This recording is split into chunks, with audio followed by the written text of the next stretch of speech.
मान्छे मान्छेको बीचमै लडाई लडाउँ न। किन त्यो पशुलाई तिमी प्राण हत्या गरिराखेको छौ? कसैले पुज्दैछ, आस्थाको रूपमा पुज्दैछ, तिमी कुकुर खाऊ, तिमी ढुकुर खाऊ, तोसँग हामीलाई सरोकार छैन। तर खबरदार, कसैले मानेको आस्थामाथि तिमीले प्रहार गर्छौ भने तिमी पनि एक दिन समाप्त हुन्छौ। कि हिन्दूहरूले जे काम गर्छन् त्यसको उल्टो काम गर्ने। यदि तिमी त्यस्तै उल्टो काम गर्छौ भने त अरे भाइ, हामी कुकर सुल्टो बनाएर भात पकाउँछौँ, तिमी उल्टो बनाएर भात पकाएर खाऊ। हामी कराई सुल्टो बनाउँछौँ, तिमी उल्टो बनाएर खाऊ। हामीले जे गर्छौँ त्यसको विरुद्धमा गर्छौ भने हामी सर्ट सुल्टो लाउँछौँ, तिमी सर्ट उल्टो लगाऊ। मलाई थुप्रै माओवादीका साथीहरूले भनेका छन्, हिजो जङ्गलमा हुँदाखेरि लडाइँको अवस्थामा जो साथीहरूले जङ्गलमा गाई काटेर खाए, ती गाई काटेर खानेहरू कि युद्धमा मारिए या अहिले पनि बाँचेका छन् भने तिनीहरू कोही अपाङ्ग छन्, कोही अङ्गभङ्ग छन्, कोही बेघर छन्, कोही साउदी अरबमा प्रताडित भएर बसेका छन्। त्यस्तो हुन्छ गाईको विरुद्धमा गरेको अपराध। यसलाई बुझ। तिम्रै नेता भनिएको प्रचण्डको घरमा पनि जुन काल पसेको छ, आफ्नै जीवनकालमा ती 3 जना मान्छे जसरी मरेका छन्, यो श्राप फेरि सम्पूर्ण एउटा समुदायप्रति नै नलागोस्। यदि हर्क साम्पाङ भन्ने जो स्वतन्त्रका मेयर छन्, उनले अलिकति मात्रै बुद्धि पुर्याइदिएको भए यो स्थितिमा पुग्दैन थियो। उनले आफू मात्रै जान्ने, आफू मात्रै बाठो, मभन्दा जान्ने कोही छैन, मभन्दा परिश्रमी कोही छैन, अब मैले जे गर्छु त्यही ठिक छ भनेर जुन किसिमले अरूलाई अवहेलना गर्ने, अरूका गुरुहरूप्रति अनादर गर्ने र अरूलाई जुन किसिमले चाहिँ डिमोरलाइज गर्ने काम गरे, त्यसको नतिजा आज कहाँसम्म पुगेको छ। केही हदसम्म यसको जिम्मा तत्कालीन अहिले अवस्थामा भइरहेका मेयर हर्क साम्पाङले पनि लिनुपर्छ।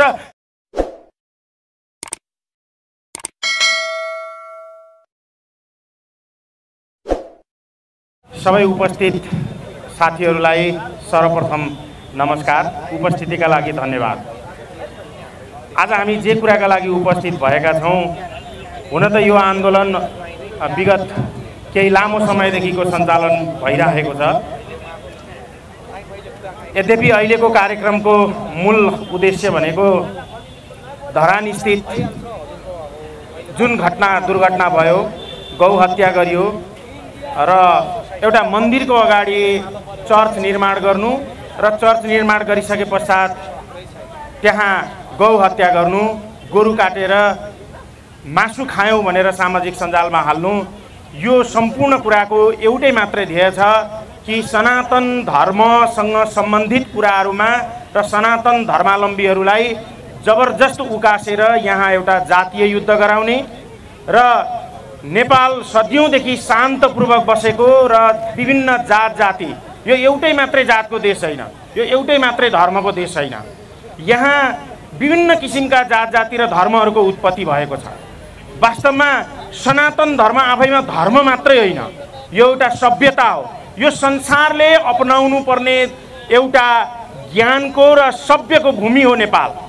तर यहाँ जुन किसिमका क्रियाकलापहरू भइरहेका छन् र ती हाम्रा अमूल्य सम्पत्तिहरूमाथि हस्तक्षेप गर्ने, आक्रमण गर्ने प्रयासहरू भइरहेका छन्, ती एकदमै योजनाबद्ध तरिकाले भइरहेका छन्।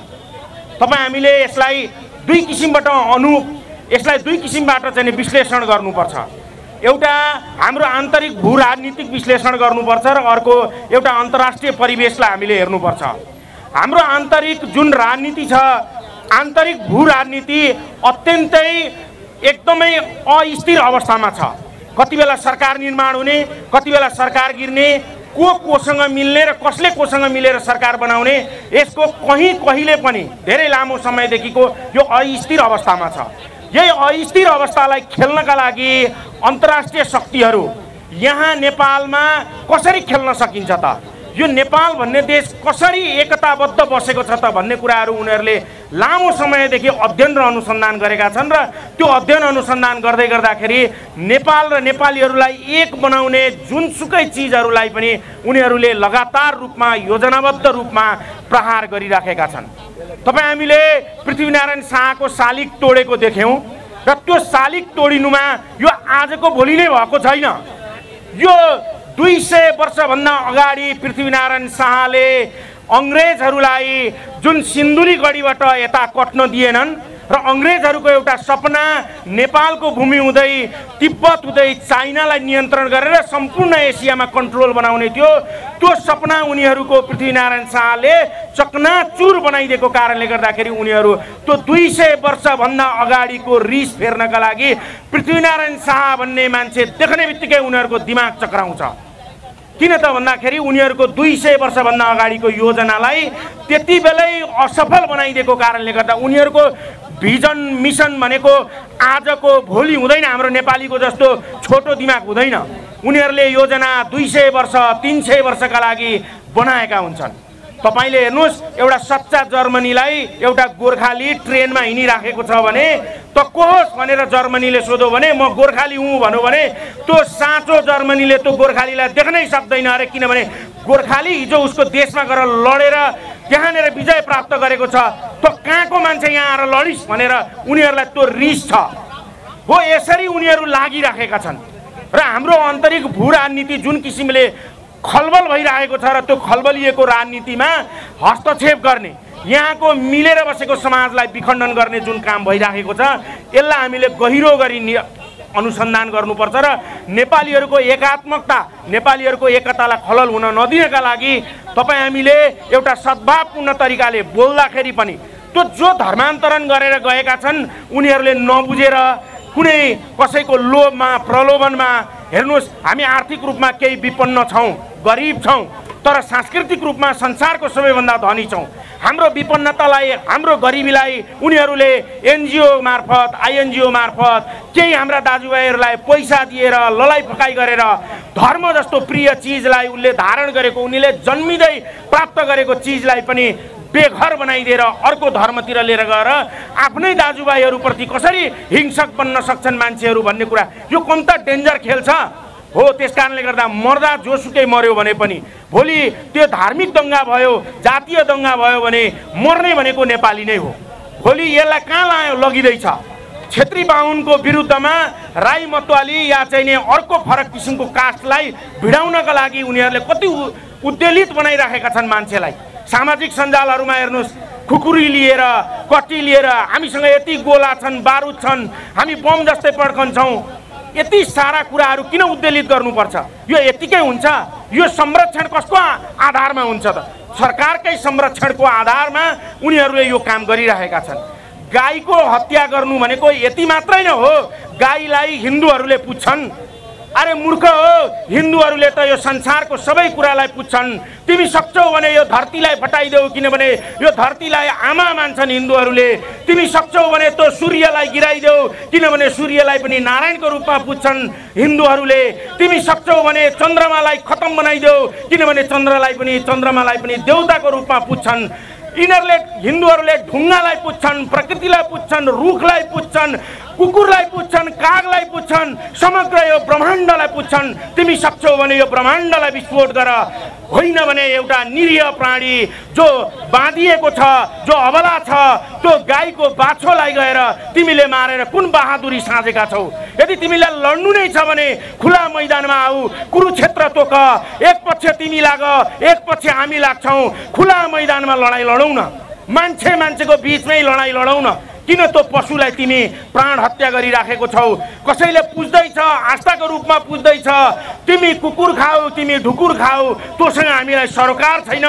तर खबरदार, कसैले मानेको आस्थामाथि तिमीले प्रहार गर्छौ भने तिमी पनि एक दिन समाप्त हुन्छौ। मलाई थुप्रै माओवादीका साथीहरूले भनेका छन्, हिजो जङ्गलमा हुँदाखेरि लडाइँको अवस्थामा जो साथीहरूले जङ्गलमा गाई काटेर खाए, ती गाई काटेर खानेहरू कि युद्धमा मारिए या अहिले पनि बाँचेका छन् भने तिनीहरू कोही अपाङ्ग छन्, कोही अङ्गभङ्ग छन्, कोही बेघर छन्, कोही साउदी अरबमा प्रताडित भएर बसेका छन्।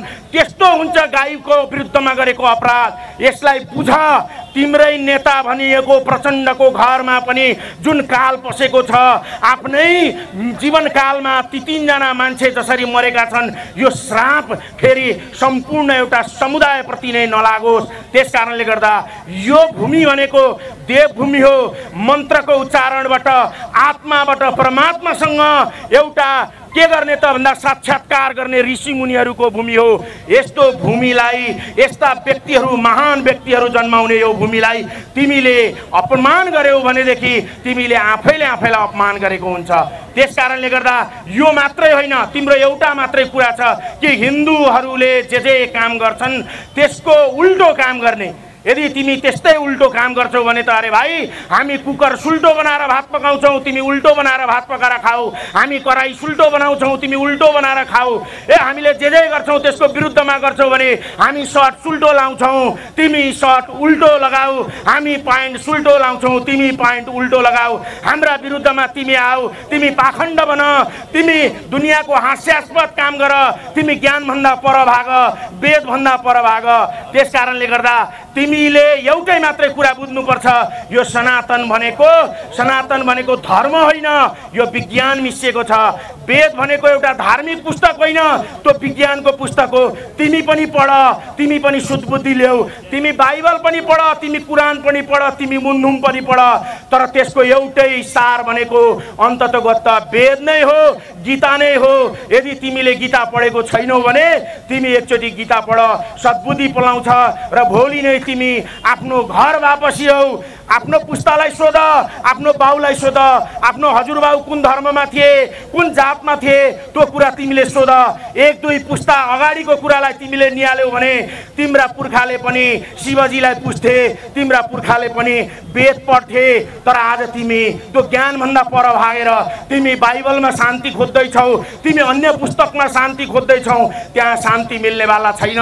यदि मिल्थ्यो भने अमेरिकामा वेद पढाउने युनिभर्सिटी खुल्दैन थियो, जर्मनीमा संस्कृत पढाउने युनिभर्सिटी खुल्दैन थियो। उनीहरूले त्यहाँ बाइबल पढाउँथे। त्यसकारणले गर्दा तिमी ज्ञानभन्दा टाढा छौ। ज्ञान तिम्रो लागि खाँचो छ, हामी तिमीलाई ज्ञान दिन तयार छौँ।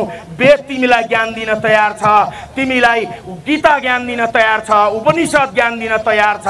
हामीले जप्ने हरेक माला तिम्रा लागि प्रिय छन्। तिमी पनि एकचोटि छाम, सुमसुम्याऊ र तिम्रो मानसपटल जुन बिग्रिएको छ त्यो मानसपटललाई तिमीले सुधार र घर फर्क। साथी हो, घर फर्क। जसरी तिमी विधर्मी भएको छौ, अब हामी तिमीलाई अङ्गालो हालेर फेरि आऊ, हामीसँगै अङ्कमाल गर। तिमी पनि नेपाली, हामी पनि नेपाली, तिमी पनि मिलौ, हामी पनि मिलौ। होइन भने यो विद्वेषमा हेर्नुहोस्, मकै पिस्दा घुन पिसिन्छ भने जस्तै तिमीलाई पनि बचाउन फेरि कसैले सक्दैन। जब अर्जुनको